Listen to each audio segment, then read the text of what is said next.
Bismillahirrahmanirrahim. Alhamdulillah. Wassalatu wassalamu ala Rasulillah wa ala alihi wa sahbihi wa man walah.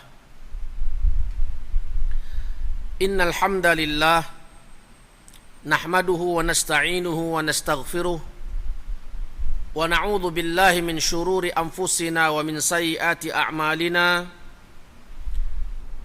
Man yahdihillahu fala mudilla lahu wa man yudlil falan tajida lahu waliyan mursyida. Wa asyhadu an la ilaha illallah wahdahu la syarika lah wa asyhadu anna Muhammadan abduhu wa rasuluh. Allahumma salli wa sallim wa barik ala habibina wa qurrati a'yunina wa imamina wa nabiyyina Muhammadin sallallahu alaihi wasallam wa ala alihi wa sahbihi ajma'in. Amma ba'd. Segala pujian bagi Allah Subhanahu wa taala, Tuhan yang sama-sama kita meminta pertolongan, dan segala pujian bagi Allah Subhanahu wa taala, Tuhan yang sama-sama kita meminta pengampunan. Hanya kepadamu ya Allah kami berlindung daripada keburukan jiwa-jiwa kami, dan hanya kepadamu ya Allah kami berlindung dari keburukan amalan-amalan kami. Selawat salam ke atas junjungan besar kekasih kita, suri tauladan kita, penghulu kita, Nabi Muhammad sallallahu alaihi wasallam, serta sekalian sahabat dan kerabatnya ajma'in. Yang saya muliakan pengurusi majlis, yang saya hormati anggota lembaga pentadbir Masjid Istiqamah, para imam, para muadzin, ibu-ibu, bapa-bapa yang dirahmati Allah, terimalah salam ukhuwah Islamiyah daripada saya. Assalamualaikum warahmatullahi wabarakatuh. Alhamdulillah, alhamdulillah, summa alhamdulillah. Sekali lagi kita panjatkan setinggi-tinggi kesyukuran kita ke hadrat Allah di atas taufik dan inayah Allah dapat kita bersua bertemu di penghujung bulan yang mulia, bulan Rajab minal ashhuril hurum, dan tak lama lagi kita akan berada di bulan Sya'ban, dan kita akan menyambut kedatangan bulan Ramadan al-Mubarak insya-Allah. Moga-moga Allah Subhanahu wa taala kurniakan kita nikmat kesihatan, nikmat kekuatan, dipanjangkan umur kita dapat bertemu bulan Ramadan pada tahun ini. Allahumma amin ya rabbal alamin. Hadirin hadirat muslimin muslimat rahimakumullah. Pada malam ini saya diminta untuk berkongsi sama dengan anda mengenai satu tajuk yang berkaitannya dengan peristiwa Isra' dan Mi'raj. Namun perbicaraan itu tidak tertumpu kepada peristiwa Isra' dan Mi'raj, tetapi perbahasannya lebih mendalam tentang perkara-perkara yang berkaitan dengan tujuan syariat ataupun tujuan Allah Subhanahu wa taala mensyariatkan kepada hamba-hambanya beberapa syariat yang ada kaitan dengan peristiwa Al-Isra' dan Mi'raj. Tuan-tuan dan puan-puan yang dirahmati Allah, saya bahagikan perbincangan saya pada malam ini kepada 3 perbincangan. Saya akan menerangkan sedikit sekilas pandang tentang sejarah Isra' dan Mi'raj. Itu semua akan dimuatkan di dalam bahagian pertama. Manakala bahagian kedua saya akan kaitkan tentang maqasid syariah, dan bahagian ketiga ini saya nak minta kerjasama dengan anda, bahawa nanti saya di bahagian ketiga ini bukan saya seorang duduk ke atas pentas ni saya sendirian hanya menyampaikan, tetapi saya minta kerjasama yang hadir, kaum bapa yang ada dalam dewan solat, kaum ibu yang ada di dewan ligar di luar, di belakang sana, memberikan kerjasama untuk kita membuat sedikit latihan bagaimana maqasid syariah itu dapat kita apply, dapat kita laksanakan di dalam kehidupan harian kita jika kita berhadapan dengan beberapa isu yang agak mungkin rumit untuk membuat keputusan. Namun dia membantu, tetapi saya tak minta anda, kata orang tu, berfikir saya akan berikan anda jadual untuk membantu bagaimana kita membuat keputusan. InsyaAllah Ustaz Taufik akan membantu kita dalam memberikan jadual bila tiba masanya, insyaAllah.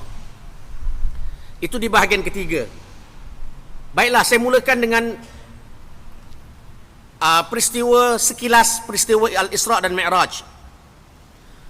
Tuan-tuan dan puan-puan dirahmati Allah, yang dinamakan Al-Isra' ianya merupakan pelayaran malam. Pelayaran malam ini berlaku di bumi, di tempat yang kita duduk sekarang ni, planet kita ni. Bermula daripada Masjidil Haram sampai ke Masjidil Aqsa. Jadi perjalanan malam daripada Masjidil Haram dekat ke Masjidil Aqsa.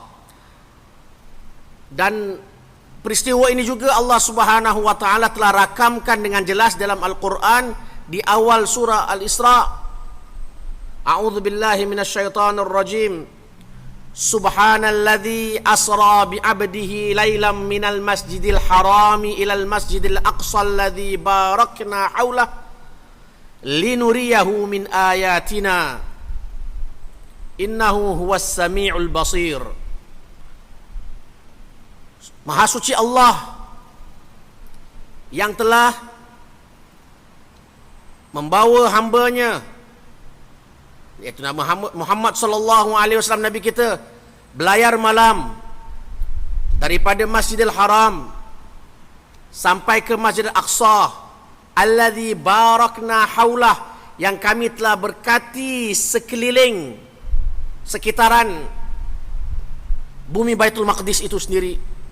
Itu Masjidil Aqsa. Jadi kalau kita lihat dalam gambar ini, Masjidil Haram kita sedia maklum, yang sebelahnya ialah Masjidil Aqsa. Kadang-kadang biasanya orang ramai tersilap. Bila cakap Masjidil Aqsa, mereka sangka yang kubah yang macam kubah emas. Yang kubah emas tu bukan Masjidil Aqsa. Itu dia panggil Kubbatus Sakhra. Memanglah kalau kita cakap Jerusalem, cakap pasal Jerusalem, nanti gambarnya gambar yang masjid yang dom dia warna keemasan itu.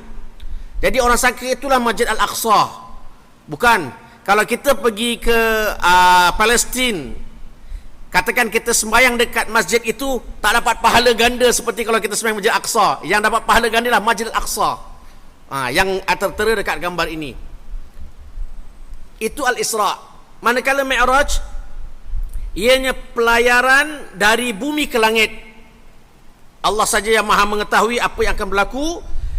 Bermula dari Masjidil Aqsa hingga sampai ke Sidratul Muntaha. Sidratul Muntaha ini Allah rakamkan dalam surah, dalam Al-Quran, dalam surah An-Najm, di mana Sidratul Muntaha itu dekat dengan syurga Allah. Dan ini tempatnya baik. Satu tempat kalau boleh cakap masyarakat ni, Rasulullah pergi jumpa VIP lah. Tempatnya Sidratul Muntaha itu tempat yang berhampiran dekat dengan syurga, di mana tempat itu setiap hari dimasuki oleh para malaikat Allah yang sentiasa bertasbih, bertahmid, memuji Allah Subhanahu wa taala.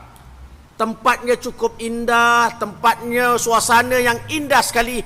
Itu kurniaan Allah berikan kepada Nabi kita Muhammad sallallahu alaihi wasallam. Itu dia Mi'raj. Mi'raj daripada bumi sampai ke langit. Langit itu dalam bahasa Arab sama. Dan bahasa Melayu pun sama, langit. Langit itu tak semesti apa yang berada di atas itulah langit. Sebab tu kita punya mulut ke atas kita panggil apa? Langit-langit.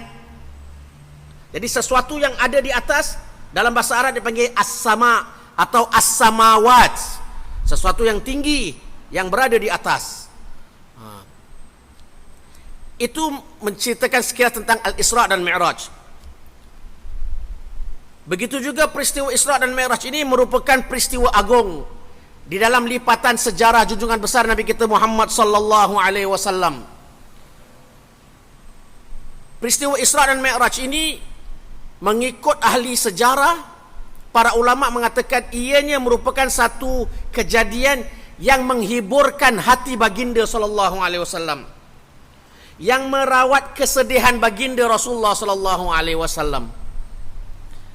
Terdapat perselisihan pendapat di kalangan para ulama kenapa Rasulullah bersedih. Berselisih pendapat. Memang yang masyhur, yang biasa kita dengar, walhal itu juga terakam di dalam teks khutbah Jumaat minggu lepas, minggu ini, mengatakan bahawa kesedihan Rasulullah sallallahu alaihi wasallam kembali kepada sebabnya ialah kematian isterinya Khadijah binti Khuwailid radhiyallahu anha dan kematian pakciknya Abu Talib, di mana kedua-duanya ini, dua individu ini sentiasa berada di belakang Rasulullah sallallahu alaihi wasallam. Kedua-dua ini yang sentiasa mempertahankan perjuangan Rasulullah sallallahu alaihi wasallam. Ini satu sejarah yang mengatakan disebabkan Rasulullah sedih. Namun sebahagian ulama tidak melihat Rasulullah sedih disebabkan kematian dua orang ini. Sebagian ulama cenderung kepada pandangan Rasulullah sallallahu alaihi wasallam bersedih disebabkan kerana orang-orang Quraisy, pembesar-pembesar Quraisy sudah mula menampakkan taringnya menghalang dakwah Rasulullah sallallahu alaihi wasallam. Jadi Rasulullah dah tak boleh berdakwah. Dakwah Rasulullah disekat 100%. Jadi Rasulullah sedih. Bagaimana dia seorang nabi hendak menyampaikan risalah Allah, sedangkan pintu-pintu dakwah itu sudah ditutup oleh pembesar Quraisy. Walhal yang boleh katakan menjadi yang boleh kita kata jengkel lah, kita mungkin rasa sedih dan rasa marah dengan perbuatan orang-orang Quraisy. Mereka berwatak seperti wataknya kaum Nabi Nuh.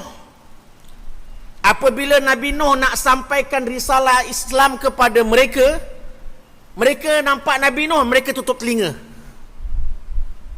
Tutup telinga. Ada di antara mereka pakai macam baju saya jubah, Tuan Haji jubah dia angkat, dia tutup muka. Tak nak tengok Nabi Nuh. Begitu kaum Nabi Nuh.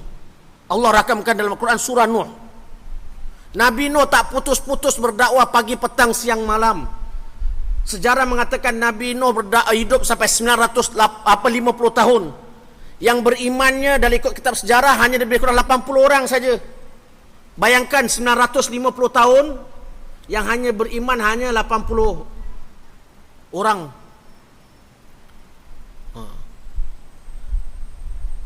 Orang Quraisy mula menghalang.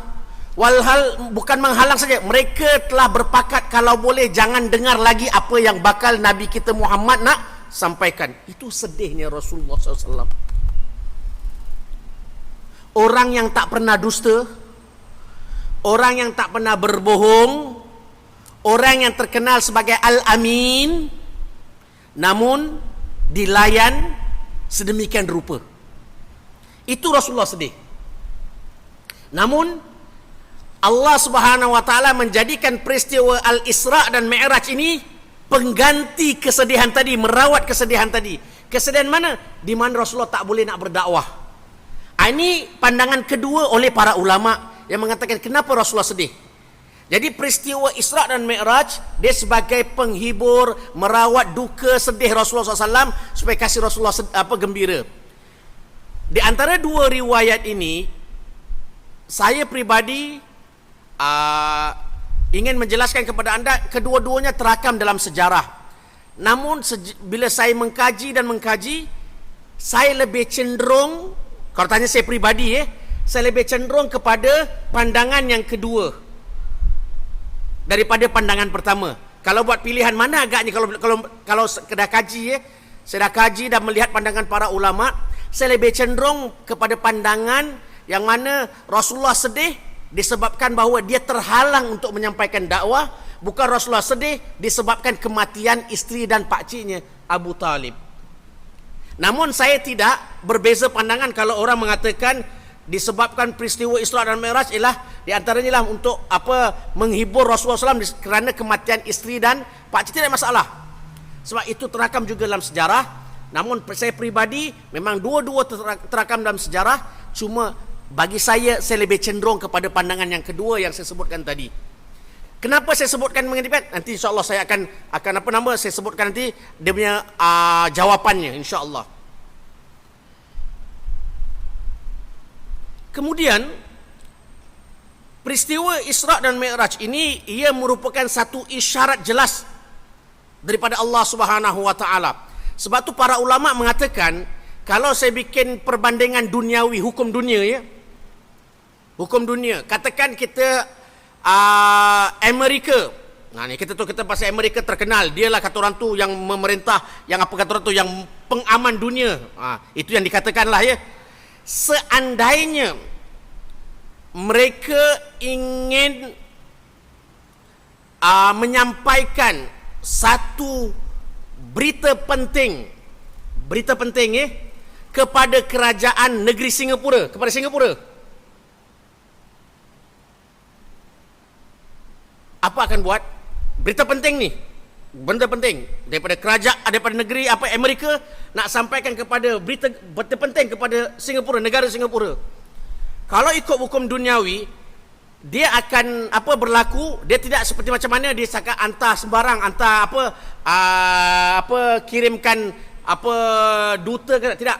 Kadang-kala bila berita tu penting sangat, dia akan undang ketua negara itu untuk berkunjung ke Amerika dan disampaikan secara direct tanpa perantaraan. Ini biasa undang-undang dunia begini. Kalau anda ikut perkembangan politik dunia hari ini macam gini. Ini kata orang tu diplomasi, interaksi antara satu negara ke satu negara. Lebih-lebih lagi negara yang besar kepada negara yang kecil. Tak kira ke Amerika atau UK, Britain, nak menyampaikan berita penting kepada negara lain.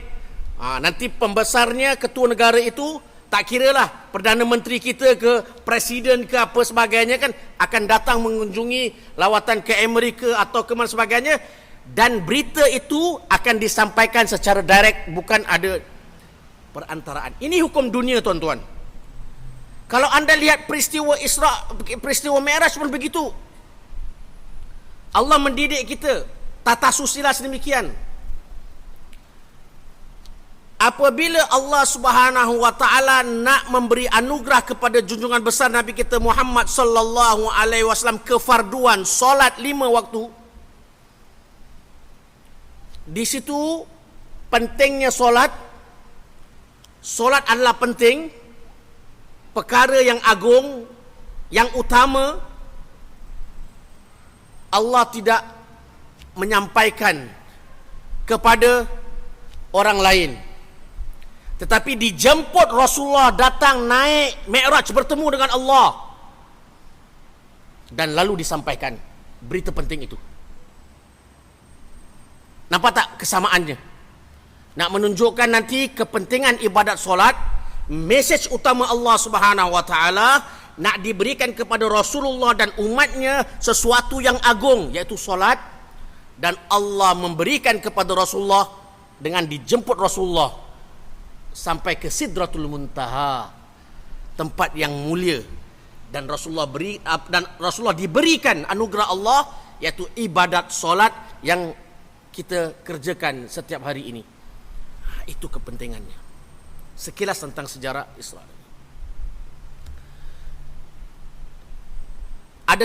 Manakala soalan tadi yang saya tanyakan, saya ajukan, kenapa Rasulullah sedih tadi? Bukan kerana kematian isteri atau pakciknya, tapi kesedihan Rasulullah disebabkan Rasulullah terhalang daripada dakwah. Di sini saya kuatkan hujah saya, kecenderungan pandangan saya. Kita berbeza tak apa ya, kalau tuan-tuan masih lagi nak mengatakan demikian atau asatizah lain nak mengatakan demikian, tidak menjadi masalah. Namun itu kecenderungan seseorang berdasarkan kajiannya tersendiri, tidak menjadi masalah. Dia melahirkan kecenderungannya, dan saya melahirkan kecenderungan bahawa kesedihan Rasul disebabkan dia dihalang daripada dakwah. Allah anugerah kepada Rasul peristiwa Isra dan Mi'raj. Lihat, tatkala Rasulullah Isra daripada Makkah, Masjidil Haram menuju ke Masjidil Aqsa, Rasulullah sallallahu alaihi wasallam memimpin solat, betul? Bersama siapa? Bersama para anbiya. Para anbiya. Ini nak membuktikan oleh sebagian ulama mengatakan bahawa Muhammad, jangan kau bersedih.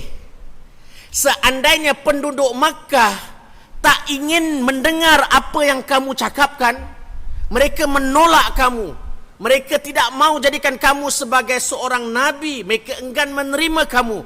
Jangan khawatir, kami gantikan orang yang lebih baik, iaitu para anbiya berada di belakang Rasulullah sallallahu alaihi wasallam tatkala Rasulullah mengimamkan solat yang dimakmumkan oleh para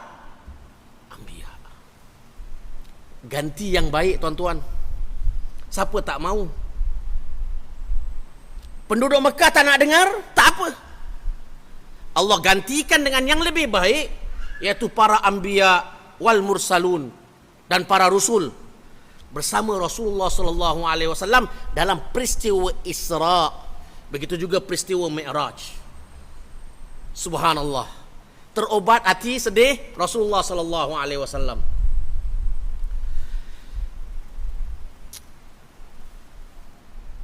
Peristiwa Isra mengandungi banyak rahsia. Ya. Di antara rahsianya ialah Rasulullah sallallahu alaihi wasallam apabila malaikat Jibril memberi Rasulullah sallallahu alaihi wasallam dua bekas. Satu bekas berisi susu, satu bekas berisi arak. Rasulullah sallallahu alaihi wasallam memilih apa? Memilih susu daripada arak.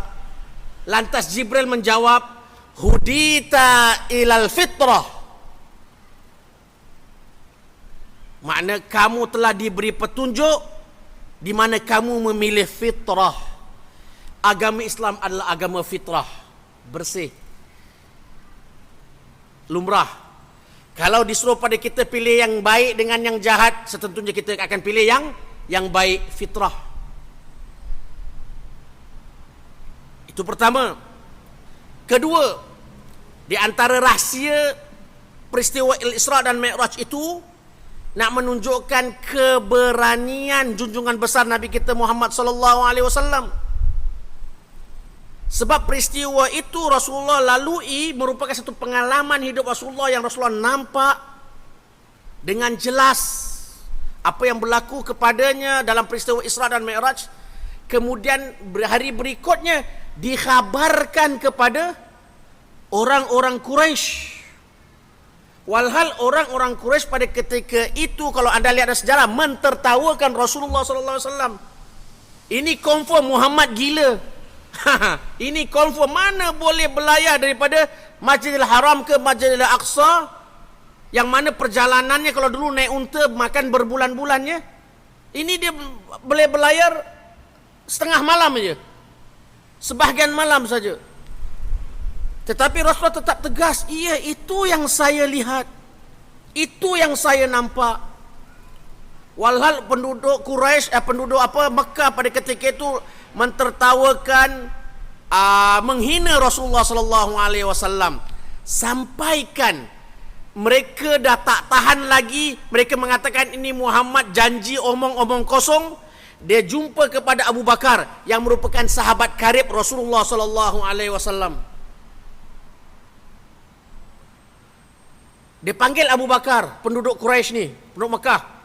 Dia panggil Abu Bakar, what happened to your friend? Macam gitulah. Apa dah terjadi dengan kawan baik engkau ni? Dia dah mula merepek-repek cakap pasal dia pergi Baitul Maqdis ni. Apa cerita ni? Nampak tak? Orang Quraisy jumpa Abu Bakar. Abu Bakar bila dengar, betul apa yang kamu dengar, apa yang kamu cakap ni datang daripada Muhammad? Mereka cakap, iya, Muhammad cakap pada kita semalam dia pergi Baitul Maqdis, Masjidil Aqsa. Dia nampak apa yang ada kat Masjidil Aqsa.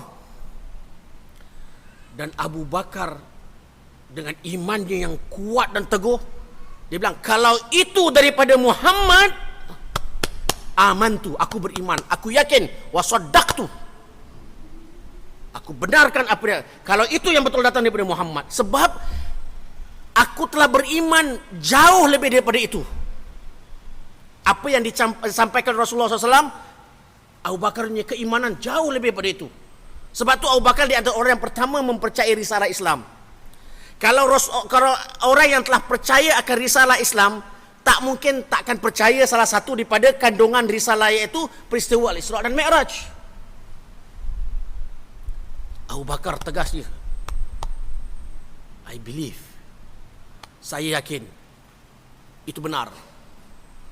Walhal kalau anda lihat dalam kitab sejarah, untuk membuktikan kebenaran Rasulullah, orang lain nak perlukan bukti, Abu Bakar tak perlu bukti. Cukup dengan Nabi Muhammad mengatakan bahawa dia diisrakan, itu dah beriman. Ada orang lain tidak. Kalau betul Muhammad, apa engkau pergi pergi Baitul Maqdis, engkau gambarkan kepada kami apa yang ada dekat Masjidil Aqsa ke, sebagainya. Nak minta bukti, evidence.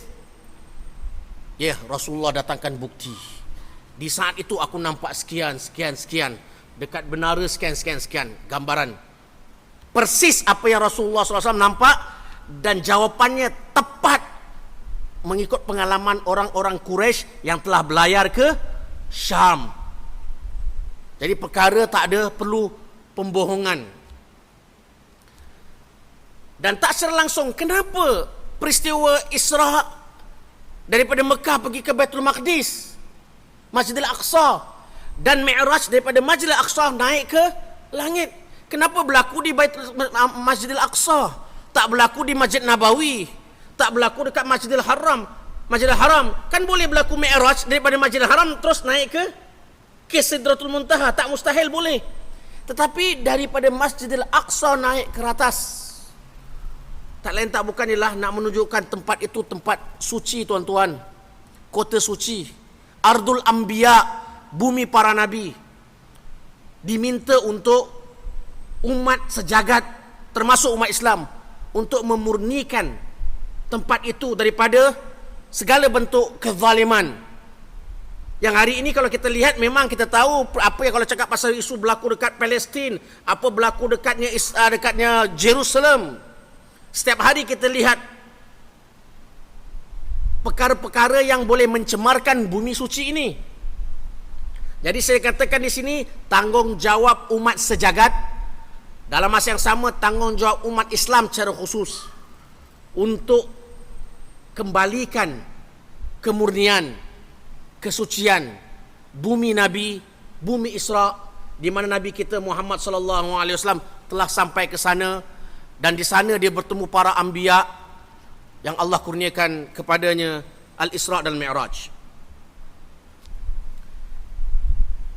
Di sini saya terangkan dalam peristiwa Isra' akan kepentingan solat, tuan-tuan. Kalau kita lihat, tuan-tuan dan puan-puan yang dirahmati Allah, Allah Subhanahu wa taala apabila nak mensyariatkan ibadat-ibadat lain, turun wahyu daripada Allah sampaikan kepada Jibril, Jibril sampaikan.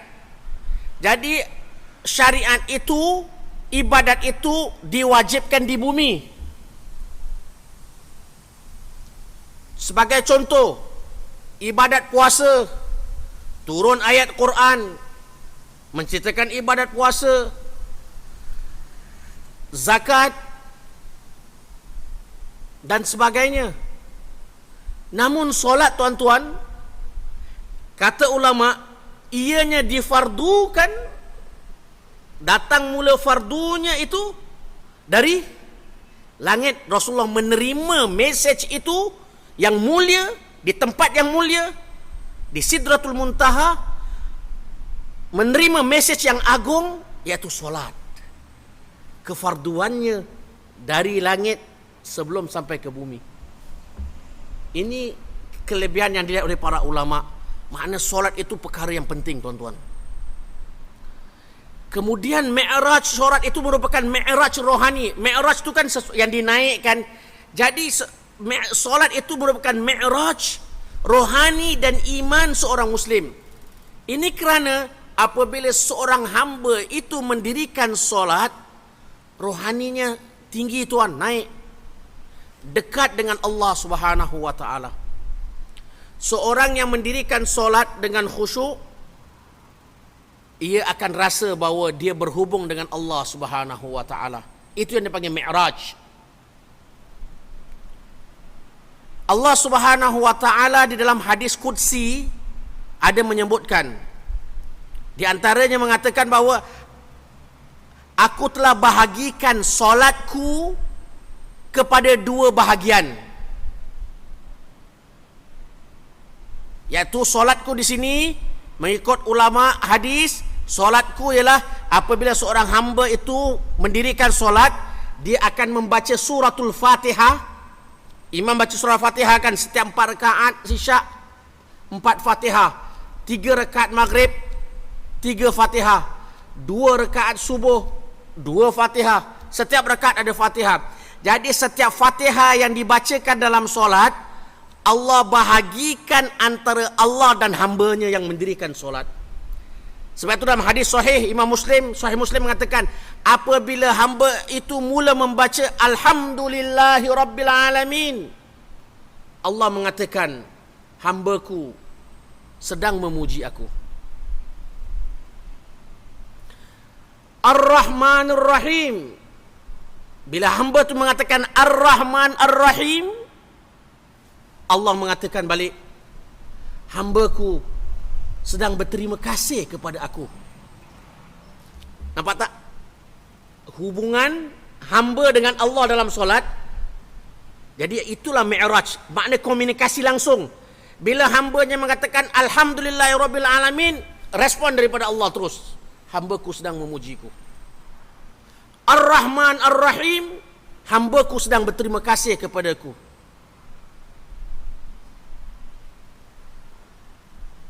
Alhamdulillahirabbil alamin, Ar-Rahman Ar-Rahim, Maliki Yaumiddin, sampai mengatakan iyyaka na'budu wa iyyaka nasta'in.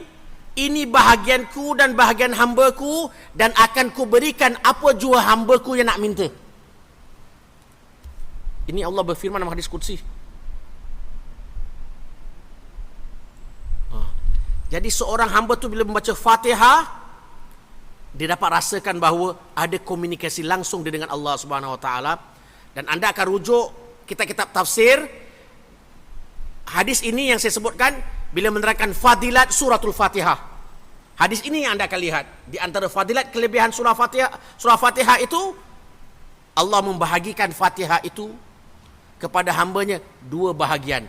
Jadi setiap kali kita baca Fatihah, kita rasakan kekhusyukannya, kita rasakan kekuatan suratul Fatihah, sebab kita sekarang berinteraksi langsung dengan Allah. Rohani kita Mi'raj, iman kita Mi'raj. Sebab tu dipanggil solat itu adalah Mi'raj orang yang beriman.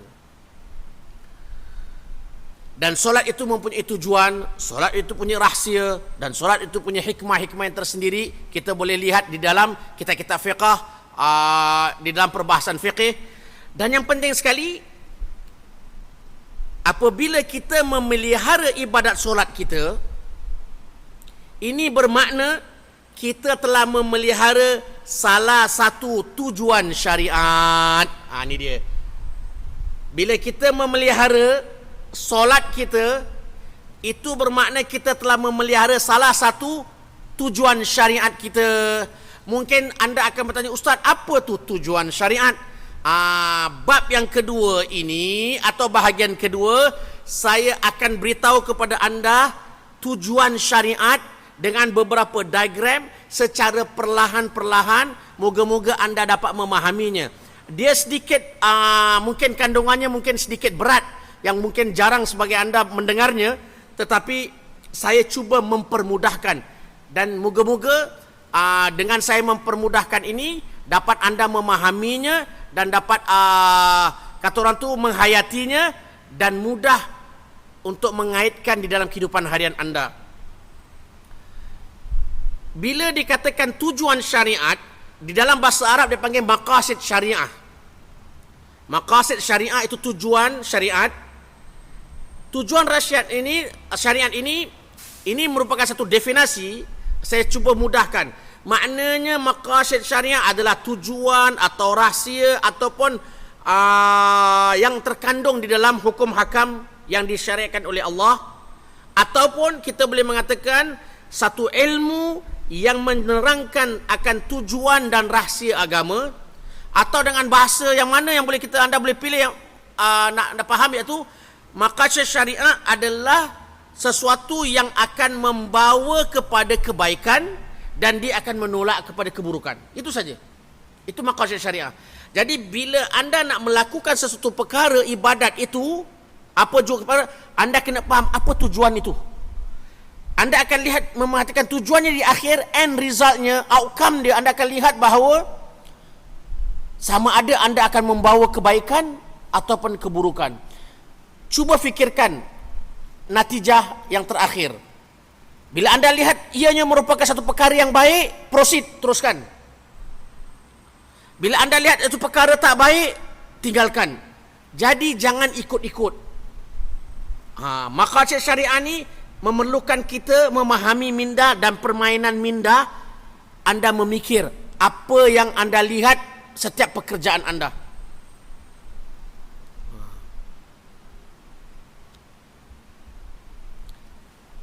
Saya kasih sedikit diagram untuk memudahkan. Kalau kita belajar ilmu fiqih, kita akan belajar bab ibadat, betul? Kita akan belajar bab muamalat, kita akan belajar bab munakahat, kita akan belajar bab jinayat. Ini biasa kitab fikih dibahagikan kepada 4 bahagian.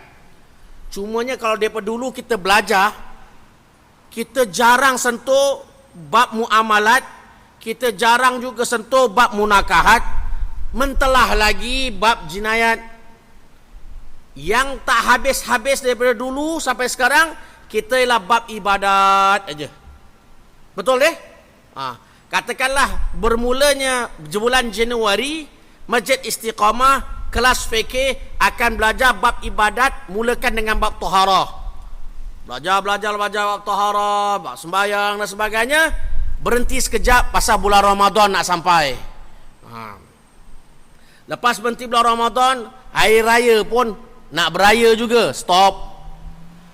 Lepas hari raya sambung balik. Kemudian kelas stop sekejap sebab ustaz pergi haji, datang bulan Zulhijjah. Atau jemaahnya tak datang kuliah sebab jemaah pun pergi haji.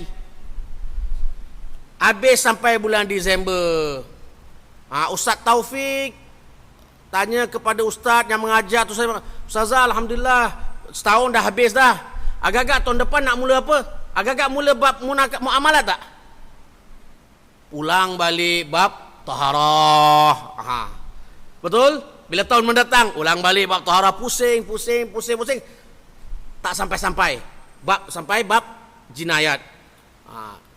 Kalau anda memahami maqasid syariah begini, setiap bab itu ada hukum hakam, hukum.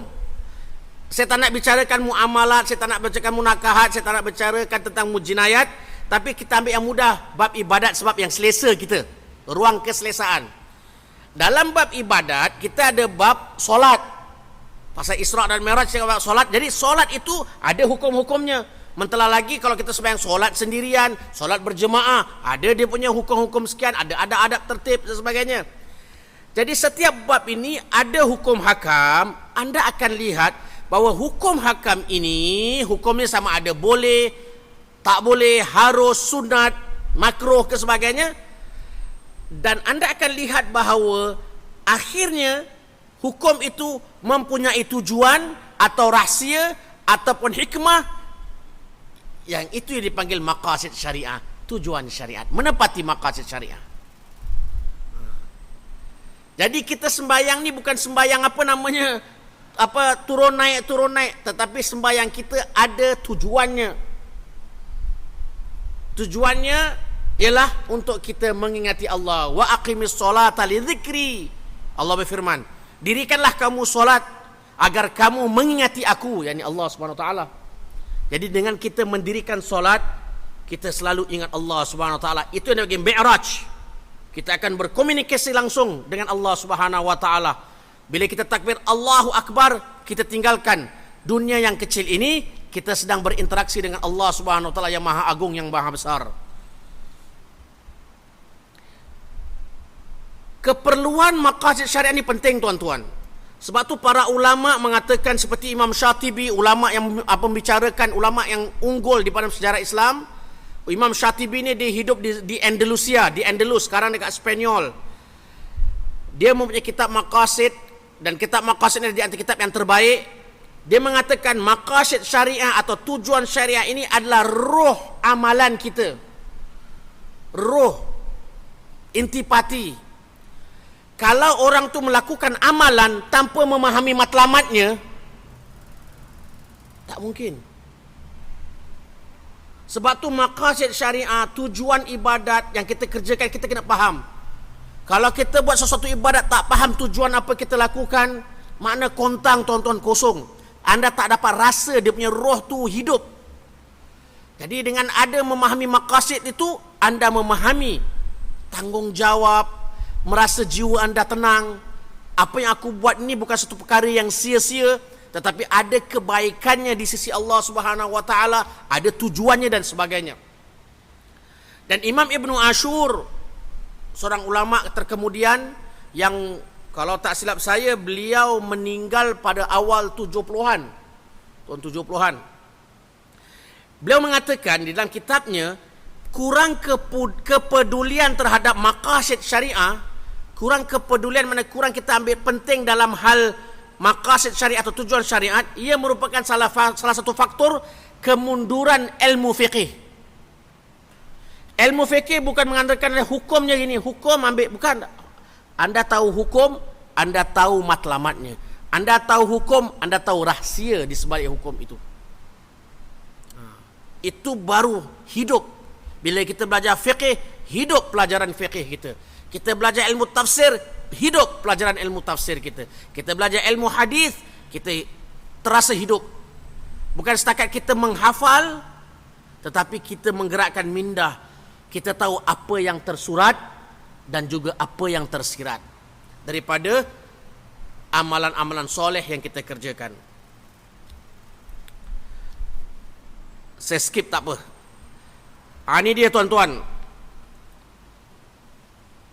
Maqasid syariah, tujuan syariat ini, dia memelihara 5 perkara. Ini penting. 5 perkara. Kalau mengikut Imam Syatibi, dia mengatakan agama-agama sebelum datang risalah Nabi kita Muhammad sallallahu alaihi wasallam, agama-agama lain termasuk agama yang dibawa oleh Nabi Isa, agama yang dibawa oleh Nabi Musa, Nabi Ibrahim, Nabi Daud, Nabi Sulaiman, pokoknya menitik beratkan soal tujuan syariat. Dan 5 perkara ini merupakan satu perkara yang kata orang tu menjadi satu perkara yang telah sedia ada dekat risalah daripada dulu. Iaitu Islam menjaga, datang tujuannya adalah menjaga agama. Islam di antara tujuan agama Islam datang untuk menjaga nyawa, menjaga nasab. Nasab ini adalah keturunan, harta ataupun akal. Dan akal, bukan atau. Ini 5 perkara. Ini penting. Ingat agama, nyawa, nasab, harta dan akal. Kalau ikut ranking dia begini. Mana datang dulu? Datang agama dahulu. Baru datang nyawa, baru datang nasab, datang harta, baru datang harta. Harta baru datang akal. Ini mengikut sebagian pandangan para ulama, dia punya ranking dia begini. Keutamaannya sedemikian. Namun ada sebagian ulama berbeza, tidak menjelaskan. Kita ambil yang dasarnya begini. Kemudian tuan-tuan dan puan-puan, yang penting ingin kita sebutkan pokoknya sama juga, untuk memelihara agama, memelihara nyawa, memelihara nasab, memelihara harta dan akal, cara memeliharanya dengan dua perkara ni kata ulama, iaitu memastikan kelima-lima perkara tu mesti ada dan berusaha gigih jangan 5 perkara tu terhapus.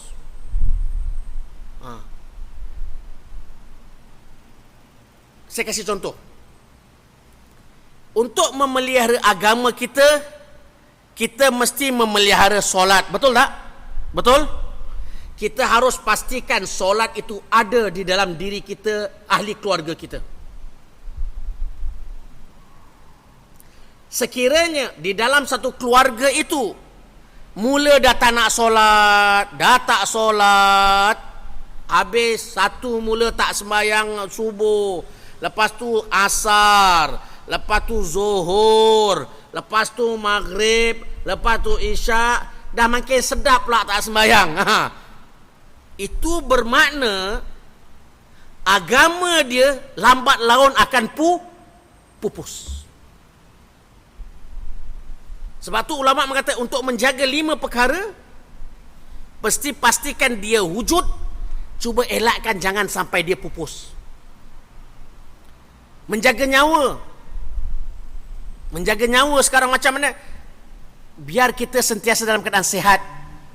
Kita membantu agar orang lain juga terus bernyawa dan sehat. Jangan kita jadi orang yang suka membunuh sana, bunuh sini. Sebab bila nyawa itu kalau dah melayang, dah tak boleh datang kembali. Wang hilang boleh datang, nyawa melayang takkan kembali. Kita pastikan nyawa manusia, orang yang beriman atau tidak beriman, tak kisah. Yang penting itu anak cucu Adam, kekal mulia. Dan jangan sampai kita tidak menghargai nyawa. Yang mana kalau kita lihat kat dunia hari ini, di surat khabar, di TV, setiap hari pembunuhan, setiap hari pembunuhan. Kalau kemalangan lainlah, kita boleh kata disebabkan kemalangan, ceritakan ya. Yang baru ni ada kemalangan kan berlaku kren ke apa jatuh tu kan. Itu kemalangan mungkin nanti ada, tapi yang menumpah pertumpahan darah yang dilakukan oleh tangan-tangan manusia itu tak boleh masuk akal sampai sekarang. Setiap hari tuan-tuan. Sebab tu dalam kuliah-kuliah saya di masjid-masjid lain, saya rasa macam sebab kadang-kala pembunuhan itu tak berlaku di luar, tapi pembunuhan tu boleh berlaku di dalam masjid tuan-tuan. Ingat tuan-tuan, saya pesan kepada diri saya, kepada anda yang hadir kat Masjid Istiqamah, muslimin, muslimat, kalau boleh jangan berlaku kat situ, kat Singapura. Elakkan, jauhkan. Na'udzubillahi min dzalik. Kemurnian, kesucian rumah Allah tetap terpelihara. Kalau nyawa manusia terbunuh dalam rumah Allah, tak masuk akal. Tapi ini yang kita lihat setiap hari di akhbar, di berita, di TV dan sebagainya. Sebab itu untuk memelihara agama, pokok agama kita kena jaga. Ulama mengatakan pokok agama kita adalah iman dengan rukunnya yang 6, Islam dengan rukunnya yang 5, ihsan, intipati akhlak yang mulia. Itu kena jaga. Itulah merupakan agama kita. Kita kena pelihara. Jaga betul-betul. Dalam diri kita kuatkan iman, dalam diri kita kuatkan Islam kita, dalam diri kita tingkatkan nilai sistem akhlak budi pekerti ihsan. Memelihara nyawa dalam konteks Singapura ni, sebagai saya bilang dalam konteks mungkin berbeza dalam kitab-kitab lain. Saya melihat dalam konteks Singapura, memelihara nyawa agar nyawa tu terus hidup dan ialah dengan jalan pernikahan pun bolehlah ya. Dengan pernikahan kembanglah zuriat, lahirlah anak anak cucu Adam, dan merupakan zuriat itu yang menjadi kebanggaan Nabi kita Muhammad sallallahu alaihi wasallam bila kita didik dengan baik. Memelihara nyawa sebagai seorang keluarga kita, sebagai orang lelaki, ketua keluarga, kita harus menyediakan tempat tinggal, makan minum, pakaian, isteri dan anak-anak.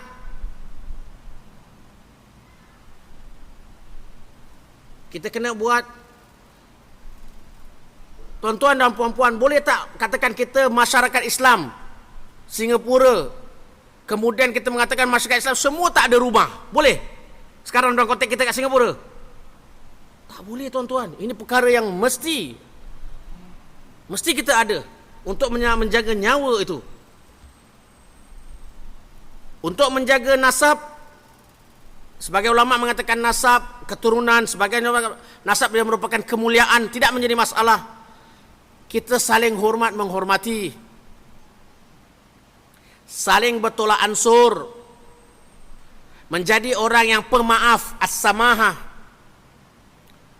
Elakkan daripada kita caci mencaci, tohmah mentohmah, hina menghina.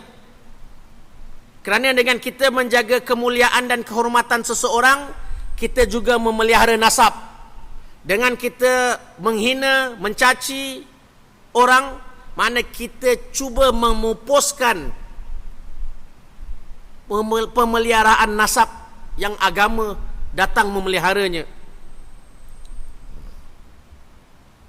Dalam konteks Singapura, memelihara harta, setiap individu masyarakat Islam yang sudah kata orang dah tamat sekolah ke sebagainya, perlu ada pekerjaan. Tak boleh nak malas-malas goyang kaki kat rumah, tunggu konon-konon nanti rezeki datang daripada langit. Tak boleh, mesti bekerja, mesti rajin bekerja. Kemudian mesti berjimat cermat. Dapat bezakan di antara keinginan dan keperluan. Bila bercanggah antara keinginan dan keperluan, utamakan yang keperluan. Pasal keinginan kita tak akan habis. Saya kasih contoh. Kalau dulu ada iPhone, keluarlah lepas kejap lagi iPhone 4, menggelitik tangan. Lagi iPhone 5, menggelitik tangan. Ada iPad, ada mini iPad, macam-macam. Samsung pula sekarang rival kepada iPhone pada Apple. Dengan dia punya setiap berapa bulan dia. Kalau ikut keinginan tak habis tuan-tuan, puan-puan, keinginan kita semua kita nak. Tapi kita tahu adakah ia kita perlukan? Dan jimat kita dan pandai menabung untuk masa depan, pendidikan anak-anak. Ramai anak-anak kecil di belakang tu ya. InsyaAllah sekilas pandang, insyaAllah saya sangka baik berdoa di rumah Allah. Moga-moga anak-anak ini menjadi pengganti kita dan cerah masa depan mereka dan dapat membela agama Allah SWT, menjadi insan yang baik insya-Allah. Anak-anak zuriyah salihah. Memelihara akal, menuntut ilmu. Jangan ada anak kita tak sekolah. Mungkin zaman tahun 50-an, 60-an tak sekolah, lain cerita. Kat luar sana boleh cangkul keluar, boleh tanam pokok ubi. Tu zaman bapa saya perang Jepun, sebelum perang Jepun boleh buat demikian. Sekarang bawah flat ketuk batu, semua batu. Nak tanam apa ya? Lain Masjid Istiqamah ada ada kebun-kebun tersendiri, itu pun terhad. Anak kita ada mempunyai pendidikan. Anak kita insya-Allah sama-sama kita melahirkan pemikir. Anak kita menjadi seorang pemikir insya-Allah.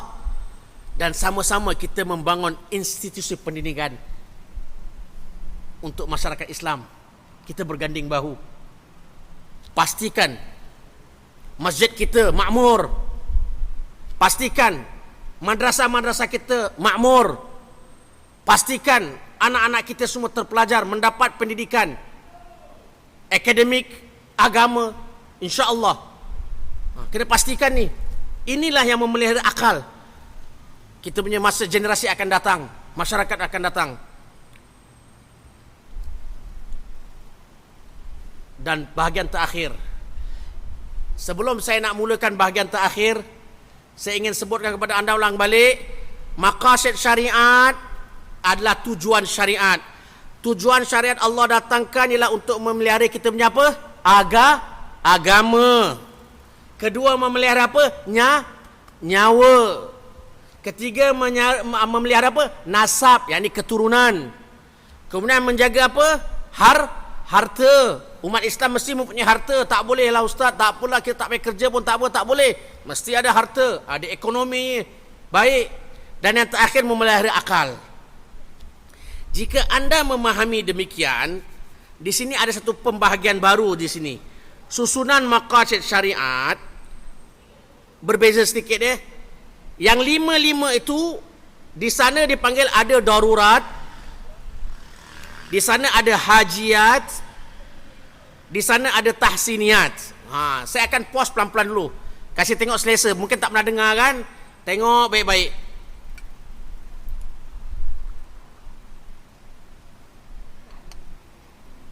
Darurat, necessities, hajiat, needs, dan tahsiniyat, luxuries. Ketiga-tiga ni, susunan ini dalam ni tak lari daripada kehidupan kita. Kita akan menghadapinya. Sebab itu tuan-tuan, dari sudut ranking dia begini. Kita harus pelihara darurat, kemudian datang kita pelihara hajiat, baru kita datang pelihara tahsiniyat. Apa tu darurat? Ni definisi, ingat ya tuan-tuan, darurat ni penting. Darurat, ia merupakan satu kebaikan yang sangat-sangat diperlukan di dalam kehidupan kita sebagai manusia. Sekira perkara kebaikan itu tidak ada dalam diri kita, maka ia membawa kemusnahan manusia atau menjejaskan keseluruhan kehidupannya. Ini yang dipanggil darurat, tuan-tuan. Dalam konteks Singapura, menjadi darurat, kita, masyarakat kita harus ada rumah. Dah sebutkan tadi, rumah. Kalau orang itu tidak memiliki rumah, dia akan menyukarkan, bahkan menjejas keseluruhan kehidupannya. Sebab tu adanya rumah, berusaha mendapatkannya merupakan perkara darurat. Hajiat, kebaikan juga yang diperlukan oleh manusia juga, namun tidak sampai ke tahap darurat, tak sampai ke tahap keperluan asas tadi. Sekiranya ia tiada di dalam diri kita, dia akan menjadi kepayahan dan akan menjadi kehidupan kita sukar, namun tidak menjejas kehidupan macam tadi darurat. Payahlah.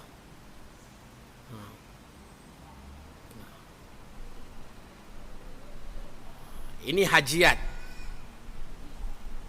Darurat, hajiat. Ingat ya. Ketiga, tahsiniyat. Tahsiniyat, ianya adalah kebaikan juga, tetapi ia membawa kepada kelestarian. Ini dia panggil luxuries tadi ya. Kelestarian hidup manusia dari sudut keindahan, kecantikan dan kemudahan dan sebagainya. Sebagai contohlah ya, pakaian dia merupakan darurat. Ya, pakaian yang kita pakai ni darurat. Mesti ada. Takkan tak ada berpakaian. Kalau seorang tu tak ada pakaian, susah, mengganggu kehidupan hariannya. Namun jika dia mempunyai pakaian yang baru, yang indah, kemudian dia keluar pergi masjid berwangi-wangian, Itu semua dah masuk dalam bab hajiat ataupun tahsiniat. Dah tambah-tambah. Macam songkok saya serban. Kalau saya tak pakai, tak terganggu kehidupan saya. Dia merupakan di antara perkara yang tahsiniat, indah. Sebagai seorang ustaz, menjaga harga diri, merawat dan mengenakan sarban. Kalau ustaz tak pakai serban pun tak ada apa-apa, tak ada halangan. Ustaz tak pakai serban tak apalah, dia bukan darurat. Dia hanya tahsiniat kan. Jadi tak ada masalah. Begitulah gambaran. Tuan-tuan dan puan-puan, ini kesimpulan apa yang kita ambil tentang maqasid syariah. Maqasid syariah itu dia ada darurat, dia ada hajiat, dia ada tahsiniat. Dan setiap darurat dia menjaga 5 perkara tadi. Dan setiap hajiat juga dia memelihara 5 juga. Dan tahsiniat juga dia memelihara 5 mengikut definisi takrif yang saya sebutkan tadi. Darurat merupakan satu perkara yang penting dalam kehidupan manusia. Kalau tak ada, kehidupan dia terganggu langsung. Sebagai contohlah tuan-tuan, katakanlah kita yang bekerja ni maaf saya kita yang katakan Singapura tiba-tiba MRT rosak semua dia punya ni. Kemudian susah dapat teksi, susah dapat bas. Apa jadi kehidupan manusia kita punya kat Singapura? Rosak kan? Rosak tuan-tuan. Salang baru satu kereta MRT rosak dah. Ini apatah lagi semua stesen. Nampak tak? Menjejas keseluruhan hidup. Bukan individu, masyarakat lagi. Itu gambarannya, daruratnya, hajiatnya, tahsiniat. Dan setiap mereka akan menjaga 5 perkara. Tuan-tuan, insya-Allah Ustaz Taufik ada. Boleh saya minta tolong mana Ustaz Taufik? Tadi saya nampak Ustaz Taufik jenguk-jenguk, tapi sekarang kau datang. Ada. Ustaz Taufik boleh edarkan Ustaz Taufik? Tuan-tuan, ini dia adalah table. Jangan takut, saya bukan nak minta anda ni table ni dia membantu kita sebagai kata orang tu maklumat sebagai dasar basic lah untuk kita membuat keputusan di dalam kehidupan kita. Di sini nak baca diagram ni. Kalau siapa ada nota dah berikan tu boleh lihat kat nota. Tetapi sebelum baca kat nota, tengok yang apa saya nak sampaikan ni. Penting. Supaya anda tahu nak menggunakan this table. Tuan-tuan jangan malu, ibu-ibu kat belakang. Jangan nak macam kat kuliah, kat sekolah. Tidak. Kita nak bantu saja.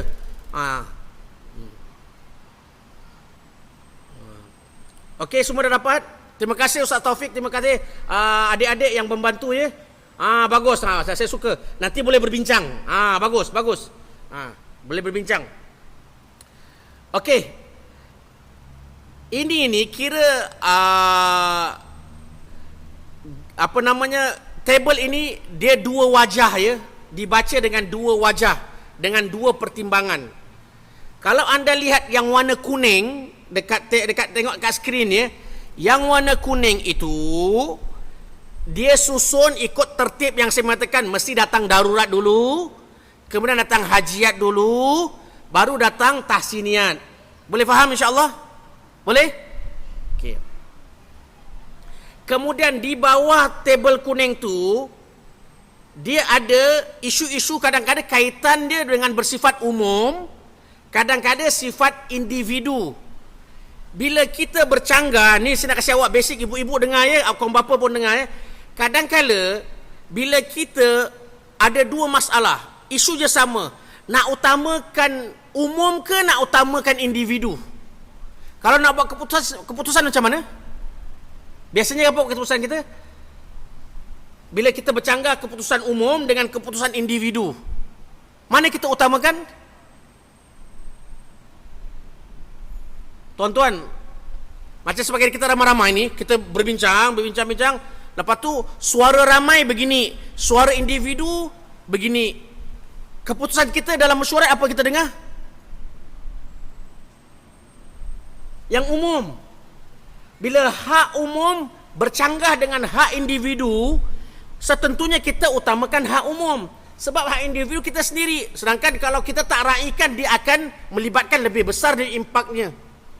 Sebab tu di setiap darurat itu bawahnya ada umum, ada individu. Bila bercanggah umum dengan individu, kita akan utamakan yang umum daripada individu. Begitu juga dengan hajiat, di bawahnya ada umum, ada individu. Tahsiniat ada umum, ada individu. Ini baca satu rajah. Rajah kedua yang warna saya letak kat situ warna grey semua kuning ni nampak. Yang warna grey tu sini nampak kuning. Pasal lampu dia agaknya.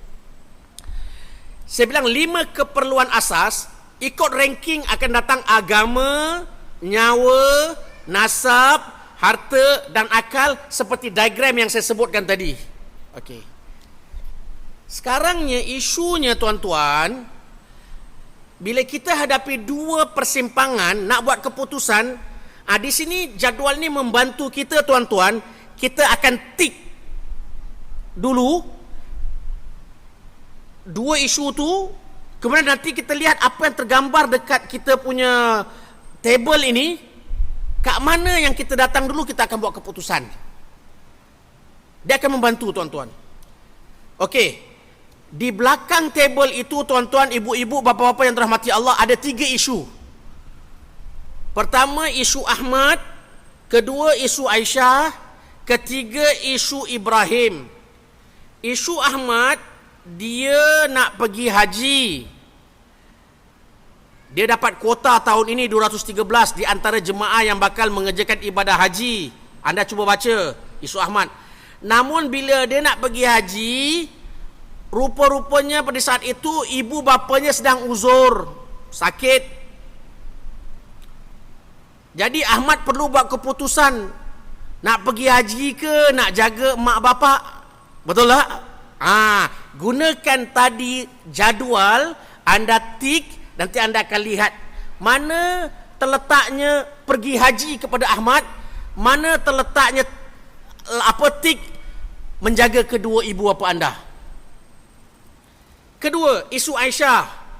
Isu Aisyah ini mendapat terima sekolah di kejiranan. Namun sekolah itu tidak mengizinkan Aisyah mengenakan pakaian selendang, tudung, hijab.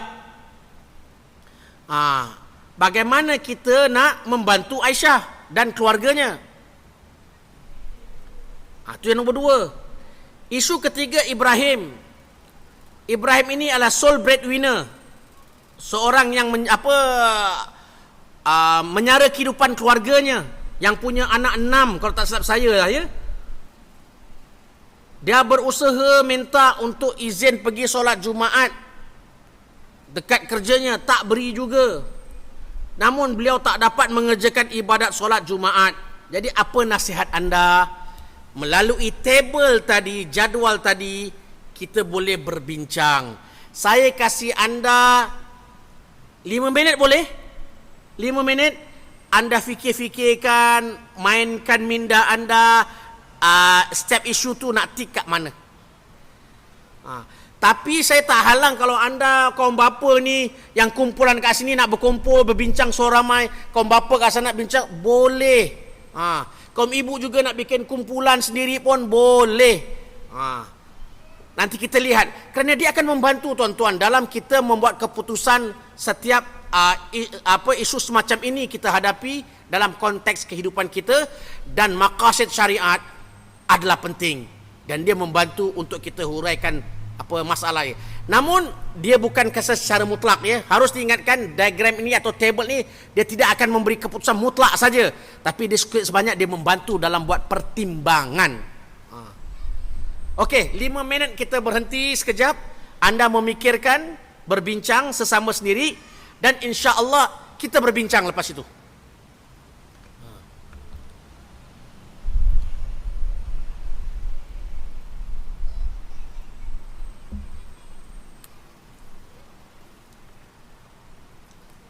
Jangan malu, jangan segan ya ibu-ibu apa nak kumpul-kumpul ke. Ini ilmu jangan lokek, tak perlu lokek. Ilmu ni akan dapat faedah bila kita berbincang. Masya Allah, kaum bapa dah mula bergerak. Cantik, alhamdulillah. Kaum ibu dah ada kumpulan-kumpulannya juga.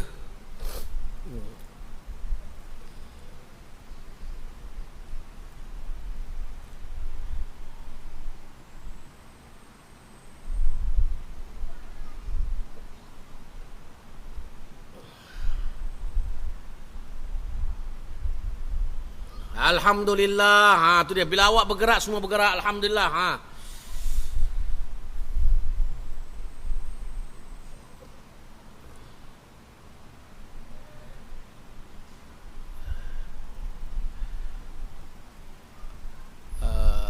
Ustaz Taufik.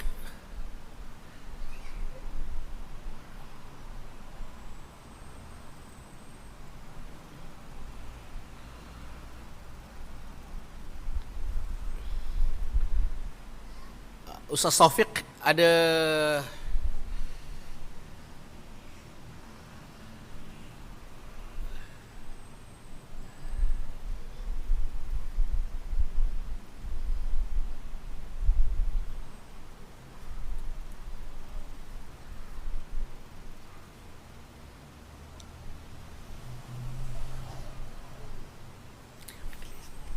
pointer, ada laser pointer.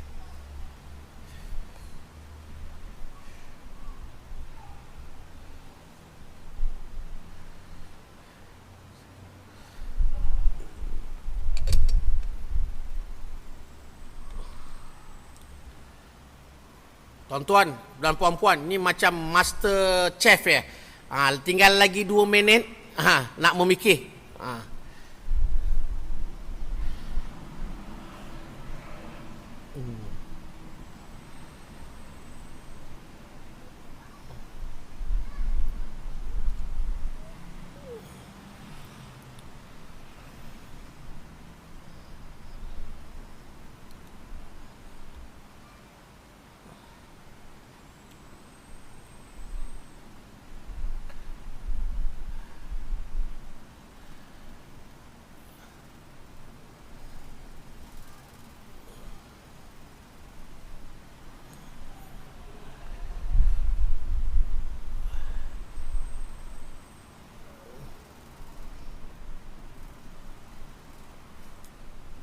Boleh? InsyaAllah ibu-ibu, bapa-bapa yang dirahmati Allah, boleh? InsyaAllah? Boleh insyaAllah? Dah habis bincang insyaAllah? Boleh? Okey. Saya sebenarnya ingat Ustaz akan bantu saya ada kalau ada pointer. Baik, okey. Kita lihat sama-sama, ayo. Dekat anda punya table, di kertas dan apa yang ada dekat skrin kita sekarang ini. Kalau isu pertama siapa ya? Iaitu isu Ahmad. Isu Ahmad, dia mendapat kuota tahun ini untuk mengerjakan haji. Namun dalam masa yang sama, bila nak pergi haji ni, ibu bapanya sedang sakit. Sakit. Isu sekarang, Ahmad sedang dalam dilema, nak pergi haji ke nak jaga mak bapak. Nak pergi haji ke nak untuk mak bapak. Betul Dilema dia begini. Kalau Ahmad ini datang berjumpa dengan anda, Tuan Haji, boleh tak nasihat? Atau anda bilang, saya lihat awak ni di anda jemaah Masjid Istiqamah. InsyaAllah istiqamah lah orangnya semuanya ya. Boleh tak bantu saya ni Ahmad ni ya. Saya ni dah dapat kuota ni, kalau saya tak pergi mungkin miss. Tapi kalau saya pergi, mak bapak saya sedang sakit ni. Agak-agak apa nasihat anda ya? Berdasarkan table ini, anda akan lihat. Ayo, mari sama-sama kita selesaikan. Isu pergi haji, mengerjakan rukun Islam yang kelima kepada Ahmad, dia kalau ikut 5 keperluan yang grey tu ya, yang ni, dia terletak kat mana? Terletak kat isu agama, nyawa, nasab, harta atau akal? Ya? Agama. Saya tanya anda, Agama itu awak letak, awak nak tik dekat umum ke dekat individu? Individu, sebab itu berlaku pada Ahmad aja, tak berlaku pada saya, tak berlaku pada anda. Jadi anda tik dekat dia. Cumanya isu pergi haji ni dia terletak dalam perkara nanti tadi saya cakap apa? Pergi haji okey, pergi haji okey. Agama. Dan dia adakah dia darurat atau hajiat atau tahsiniat? Isu pergi haji. Pergi haji. Darurat pada Ahmad pasal dia pertama kali nak pergi ni. Jadi first tick awak letak isu pergi haji, awak letak tik dekat darurat, awak tak akan letak tik kat hajiat tahsiniat. Awak akan tengok dia darurat tapi dia terletak dekat 5 kepulauan di agama. Agama pun bila kata umum dan khusus atau umum dan apa dan individu, anda akan letak kat apa? Individu sebab terjadi dekat Ahmad. Okey, anda tik dekat individu agama yang atasnya darurat. Settle, itu isu agama, isu pergi haji. Isu kedua, Ahmad, saya nak tanya pada anda, menjaga 2 orang tua sekarang yang sedang sakit. Dia darurat, hajiat, tahsiniat. Menjaga 2 orang tua yang sedang sakit. Dia darurat agama, apa darurat ke, hajiat ke, tahsiniat.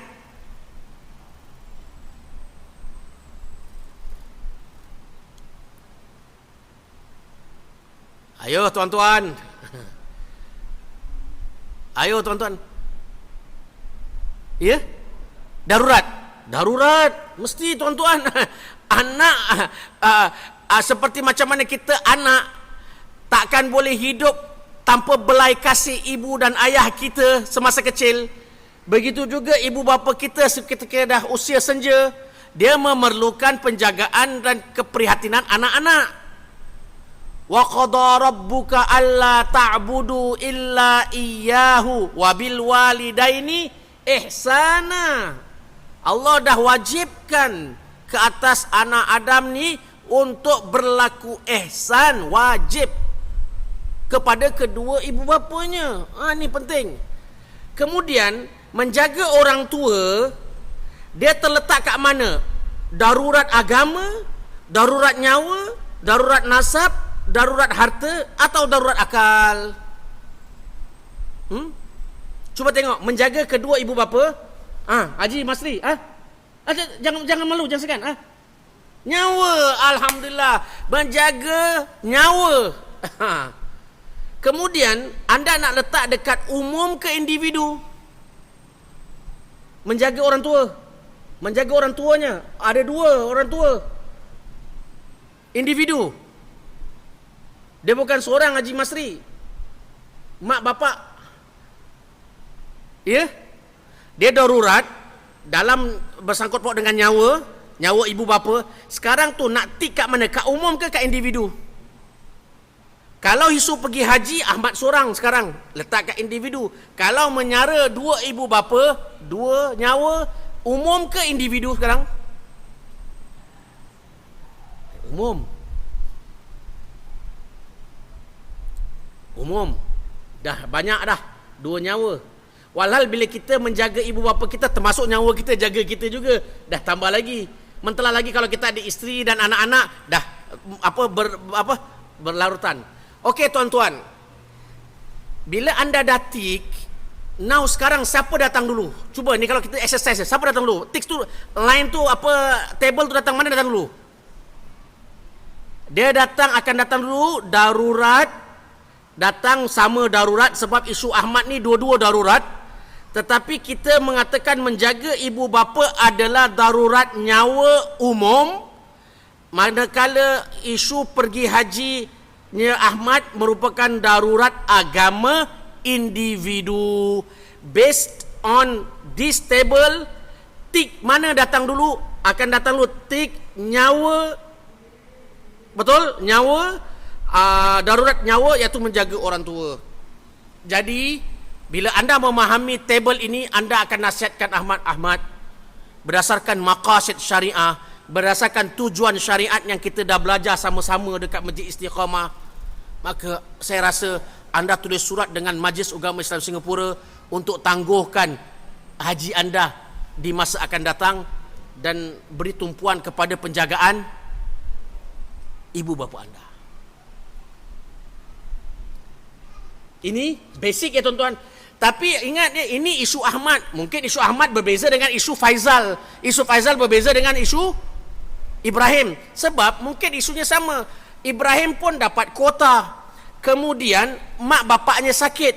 Tetapi Ibrahim ada adik-beradik banyak. Betul?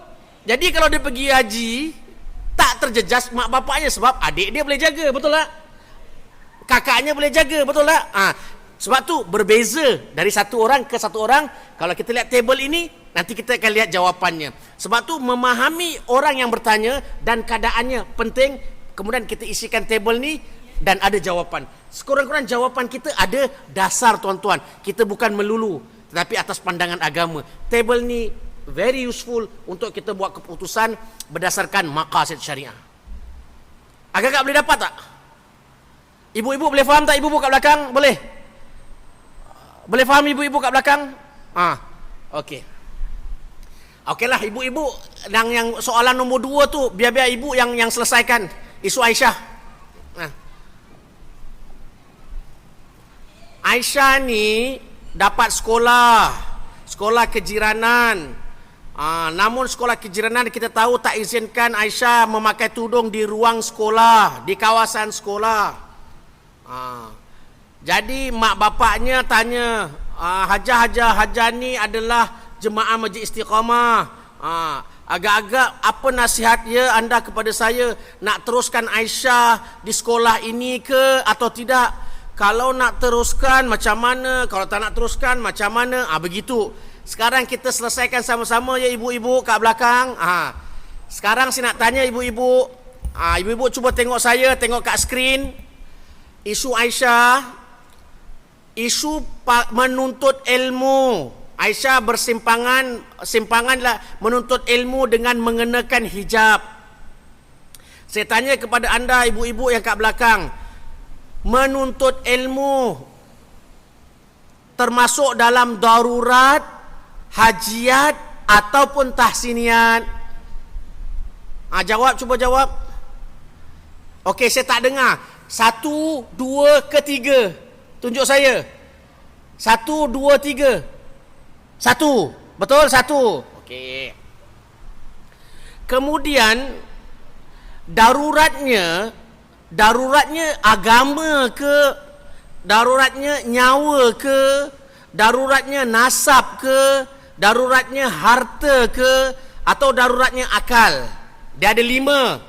Mana satu? 1, 2, 3, 4, 5. Saya tak dengar suara. Kasih saya isyarat. Dia gini-gini ulangan. Jadi yang 5. Jadi isu Aisyah menuntut ilmu adalah darurat, tapi daruratnya lah darurat akal. Bangunkan minda. Okey, anda nak tik isu Aisyah merupakan isu umum ataupun isu individu? Umum, individu. 1 dan 2. Umum, individu. Which one nak tik?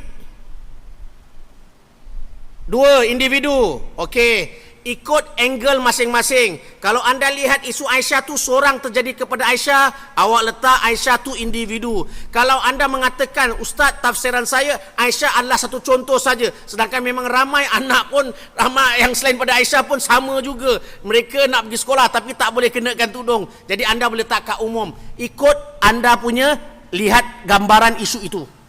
Nak tik kat umum, nak tik kat khusus, tak ada masalah. Jadi kita punya keputusan menuntut ilmu bagi Aisyah adalah darurat, dan darurat itu merupakan darurat akal, dan kita akan tik darurat akal itu sama ada dia umum ataupun khusus. Masing-masing lah ibu tentukanlah ya, ikut keadaan yang kita faham latar belakang masalah Aisyah tu.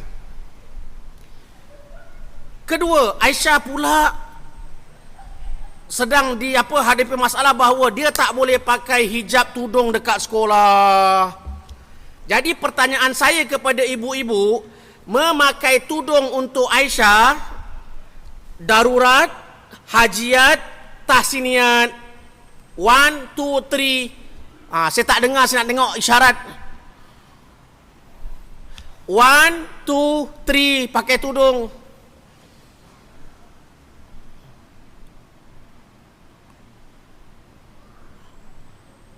Macam mana saya cakap sekarang semua tunduk ke bawah. Saya tak dapat lah nak ni.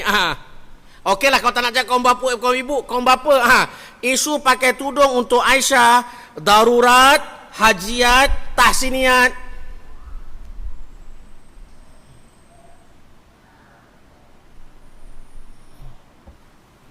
Tuan Haji, darurat.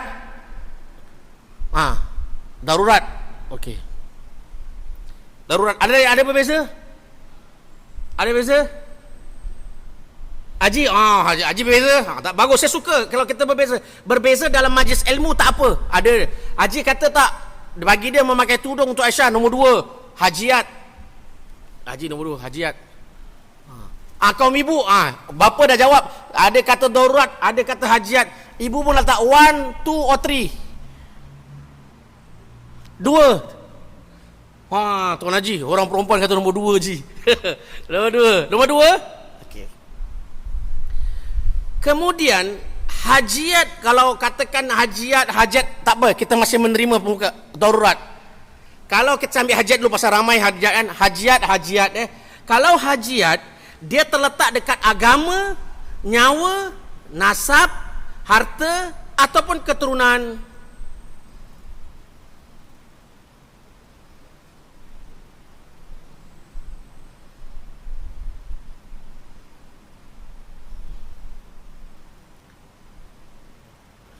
Hajiat mana? Agama, hajiat nyawa, atau hajiat nasab, atau hajiat harta, atau hajiat akal. Ayuh.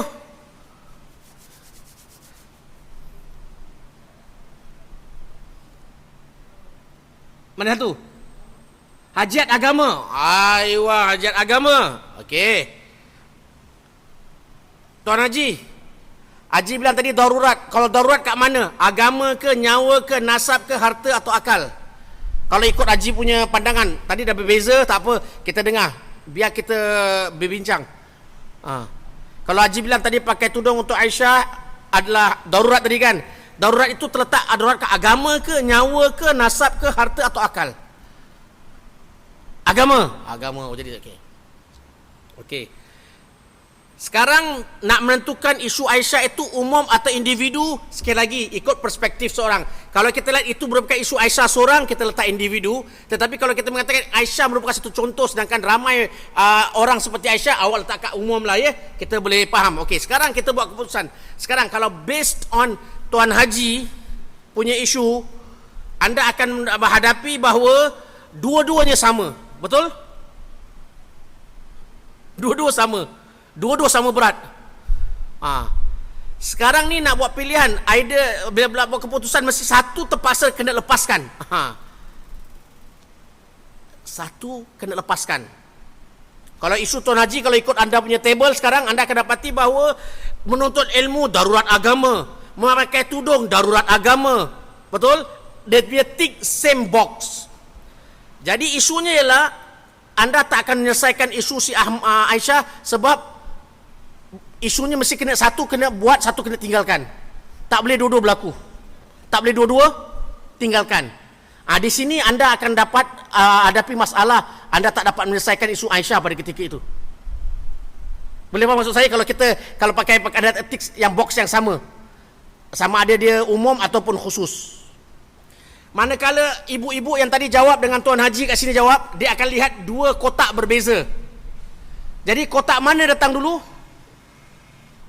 Box mana datang dulu? Box yang menuntut ilmu. Betul tak ibu-ibu? Tengok balik. Menuntut ilmu adalah darurat untuk Aisyah, dan dia merupakan darurat akal, dan dia merupakan sama ada individu ataupun umum, tak kisah. Namun isu memakai tudung, kata ibu-ibu di atas dan sahabat-sahabat kita ini, dia adalah hajiat.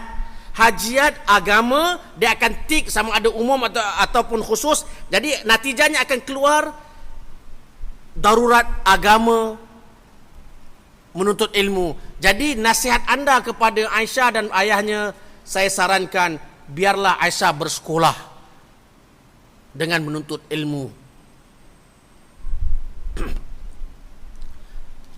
Mungkin Haji tanya, Ustaz, pakai tudung Ustaz, macam mana ni Ustaz? Tuan Haji, mari sama-sama kita tengok definisi darurat.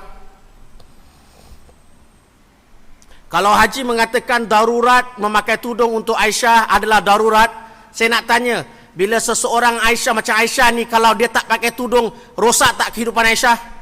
Seperti macam mana darurat ni adalah sesuatu yang kalau anda tak buat, totally kira macam function dia akan rosak. Macam kita kalau tak ada rumah, confirm kehidupan kita tidur bawah shelter mana rosak. Kalau macam saya mengatakan tadi, kalau satu MRT atau semua rosak, semua habis, seluruh Singapura rosak, itu dipanggil darurat. Sebagai contoh, katakanlah saya Aisyah ni sekarang, saya kalau buka saya punya ni, ni katakanlah rosak tak hidup saya, keseluruhan sistem hidup saya. Sebab itu tuan-tuan, ulama mengatakan memakai tudung memang dia adalah satu kewajipan, tetapi kewajipan dia ada susunan. Kewajipan bukan satu peringkat yang sama, atau kewajipan bukan berada dalam in one basket. Dia ada level-levelnya. Jadi dalam membuat keputusan ini, kita harus memberi keutamaan untuk Aisyah. Mungkin Tuan Haji, anda tanya, Ustaz, saya tetap menyuruh Aisyah jangan sekolah sebab I have another alternative. Awak bilang, tu tak kisahlah. Sebab awak faham ada alternatif untuk Aisyah, ialah mungkin Aisyah awak tak sekolah kat sini, awak boleh sekolah kat tempat lain. Pokoknya prinsipnya kita setuju menuntut ilmu untuk Aisyah adalah penting. Itu anda punya. Tetapi kalau anda tak boleh berkata Aisyah pakai tudung darurat agama, menuntut ilmu darurat akal, and then tak ada dua-dua dia punya levelnya penting, anda tak akan buat jalan tak ada jalan keluar. Sebagai contoh, tak memberikan mereka, tak menyelesaikan masalah isu kepada Aisyah. Apa kita perlu hukum fikir ini, kita lihat isu orang case by case basis, and then we give dia solution based on dia punya keadaan.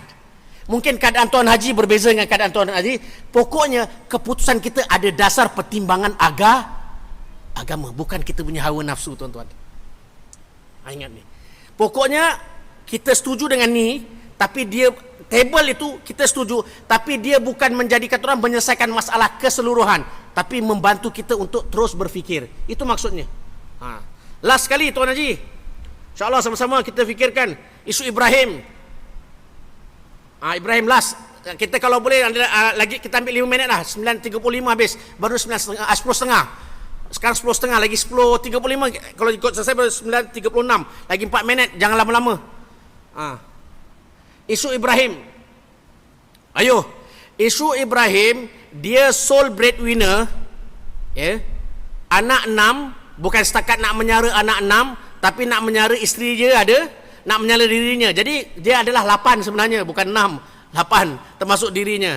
Jadi mencari rezeki, menyara kehidupan itu merupakan darurat, hajiat atau tahsiniat. Bekerja darurat, hajiat, tahsiniat. Darurat, tuan-tuan. Pekerjaan, kita dah bilang tadi, pekerjaan tu penting. Jangan kita masyarakat kita tak bekerja, malas goyang kaki. Lainlah kalau memang dah kaya raya, tu lain cerita. Tapi kalau kita ni, biasanya masyarakat Singapura ni, masyarakat Melayu ni, kebanyakan semua yang rata-ratanya golongan pertengahan, middle class. Kita rata-ratanya, kita bukan orang yang elit, dan bukan, walaupun kita tahu kita ada masjid susah, tapi kita rata-rata semua dekat masyarakat pertengahan. Jadi bekerja itu darurat untuk Ibrahim. Darurat yang mana satu? Agama ke, nyawa ke, nasab ke, harta ke, akal? Harta, alhamdulillah dah mula faham, cantik, bagus. Kemudian dia merupakan isu Ibrahim merupakan umum ke individu.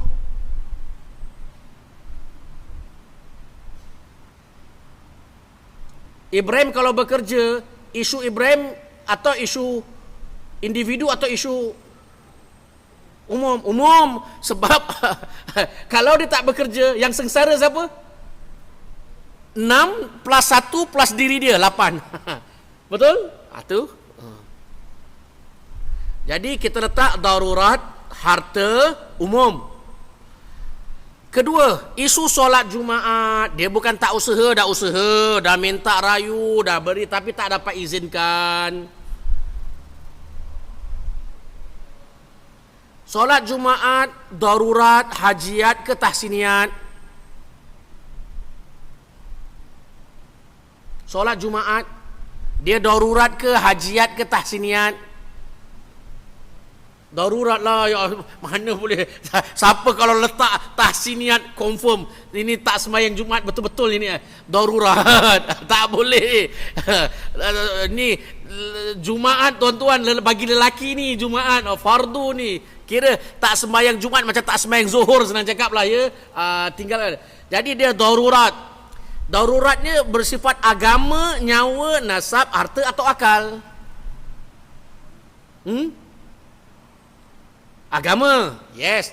Darurat sembahyang Jumaat, darurat agama. Kemudian agama pula, dia bersifat umum ke atau bersifat individu? Untuk si Ibrahim ni, sembahyang Jumaat ini merupakan satu darurat untuk Ibrahim. Darurat itu merupakan darurat menjaga dia punya untuk memelihara dia punya agama. Dan dalam agama ni, dia merupakan isu individu ke isu umum? Isu individu, isu Ibrahim. Berbeza kalau dia bekerja tadi. Kalau dia tak bekerja, tapi Ibrahim kalau tak sembahyang, seorang aja Ibrahim. Ibrahim saja ni. Anak-anak dia tak sembahyang, ada lain cerita, isteri dia orang perempuan lagi. Jadi, kita punya keputusan macam mana? Kalau ikut tik, macam mana keputusan kita kepada Ibrahim, kita nasihat? Ibrahim berhenti kerja ke teruskan kerja? Teruskan kerja tuan-tuan. Ustaz betul ke teruskan kerja? Ya, saya mengatakan teruskan. Kalau saya punya seorang ahli agama, kalau datang orang seperti Ibrahim yang kadang sebenarnya bilang, awak teruskan kerja awak walaupun tidak dapat sembahyang Jumaat sebab awak dah berusaha. Sampai keadaan awak sudah stabil, sudah stabil atau sudah mendapat pekerjaan lain menggantikan pekerjaan anda, baru berhenti. Jangan suruh dia berhenti terus, kemudian dia terkapai-kapai cari kerja, tak dapat kerja. No, bukan. Salah kita kalau memberi pandangan agama dengan orang. Kita tak membantu. Kita beritahu, kalau betul awak nak tinggalkan kerja yang tak boleh sembahyang Jumaat tadi, pastikan awak sudah mendapat kerjalah yang lain. Tapi kadang-kadang dia tak punya skill yang lain, hanya itu saja. Tapi dah cuba-cuba tak boleh. Kalau buat kerja lain, dia tak boleh buat. Kemudian kalau dia tinggalkan kerja, nak ke mana lagi dia kerja? Kita bilang, menyara kehidupan keluarga anda itu penting. Untuk anda, untuk Ibrahim.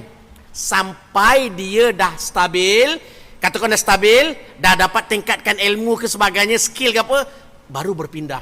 Selagi dia belum sampai ke tahap itu, jangan pula cakap, Ibrahim, kau nak tahu kau tak sembahyang Jumaat, rezeki kau tak halal, tak berkat. Tuan-tuan, kita senang cakap rezeki dia tak halal, tak berkat, tapi dia susah, kita bantu tak? Kita bantu tak? Mana baik dia mencari rezeki dengan 4 kerat dia dulu, daripada dia meminta-minta dengan anak yang 6 orang, tunggu kat luar masjid, kat mana-mana minta-minta. Mana? Itu pertimbangan yang perlu kita membantu Ibrahim. Saya mengatakan demikian sebab tu, kalau macam orang seperti Ibrahim, ya anda kerja dahulu. Saya tahu keadaan anda. Tapi berbeza, katakan Ustaz, saya Alhamdulillah dah dapat kerja lain. Okey, kalau dapat kerja lain, please proceed. Tinggalkan, buat kerja yang apa yang ada. Harus pastikan bahawa bila awak dah bekerja, dapat peluang tadi, kerja awak mantap, gaji awak mantap, dapat menyara anak-anak yang lain dan isteri sebagainya, baru. Kalau tidak, kehidupan dia akan menjadi sukar. Sebab tu kadang-kadang orang ni menjawab jawapan agama, jawapan agamanya tak menyelesaikan masalah orang itu. Sebab tidak ada pertimbangan. Saya mengatakan sekali lagi sebelum saya tamat, tabel ini bukan menjadi penyelesaian mutlak selama-lamanya, tidak. Bukan apa isu kita pakai tabel ni akan selesai masalah, tidak. Tapi dia sebagai dasar, kata orang awal, untuk kita membuat pertimbangan saja, ya. Ingat ibu-ibu, ya, dia bukan mini magic tiba-tiba nanti kita tahu nak buat apa, tak. Sebagai ada sebab kita kena buat tabel ni satu, tapi dalam masa yang sama kita harus memahami orang yang bertanya keadaannya. Bagaimana keadaan dia? Jadi keadaan dia satu orang berbeza dengan satu orang, dan melalui table ini dia sebagai apa kata orang tu, perkongsian maklumat ilmu. Anda pun dah ada nota, boleh bawa balik dan boleh bikin jua isu yang lain, anda cuba latih. Insya-Allah akan tajam minda anda dalam untuk membuat keputusan berdasarkan table yang diberikan. Ini saja yang dapat saya sampaikan tuan-tuan pada malam ini, daripada sebagai mewakili Majlis Istiqamah yang mengundang saya untuk menyampaikan syarahan ringkas mengenai tujuan kita beribadat, yang saya kaitkan dengan peristiwa Isra' dan Mi'raj yang dalam bab solat tadi, dan ada tujuan-tujuannya. Saya kongsi sama anda tentang apa tujuan syariat. Dia merupakan perkara yang pokok, yang penting dalam untuk kita meningkatkan ilmu pengetahuan kita. Dan table yang saya berikan itu juga, dia bukan daripada table saya sendiri, tapi table itu datang daripada para ulama, dan mereka dah karang kitab dan mereka dah bikin jadualnya.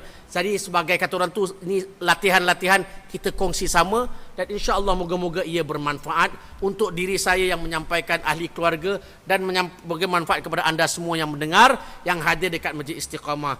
Jika ada kesempatan kita bertemu di lain kesempatan, dan jika ada kesilapan dan kurang fahamnya anda atas apa yang saya sampaikan, mohon keuzuran, mohon kemaafan. Moga-moga Allah merahmati kita. Setakat ini saja yang dapat saya sampaikan. Aqulu qauli hadza wa astaghfirullahal azim li wa lakum, dan serahkan balik mikrofon ini kepada pengerusi majlis yang membukanya majlis tadi. Dipersilakan Ustaz.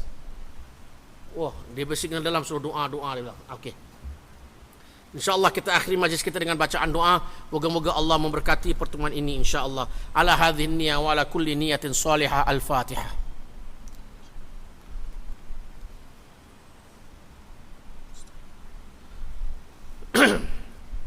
Bismillahirrahmanirrahim. Alhamdulillahirabbil alamin, hamdan syakirin, hamdan yuwafi ni'amahu wa yukafi'u mazidah. Ya rabbana lakal hamdu kama yanbaghi li jalali wajhikal karim wa li 'azimi sultanik. Allahumma inna nas'aluka bi asma'ikal husna wa sifatikal ulya an taghfira lana dhunubana wa tusliha ahwalana. Allahumma ighfir lana wa liwalidina warhamhum kama rabbawna shighara, wa li jami'il muslimina wal muslimat wal mu'minina wal mu'minat al ahya'i minhum wal amwat. Allahumma arinal haqqa haqqan warzuqna ittiba'ah, wa arinal batila batila warzuqna ijtinabah.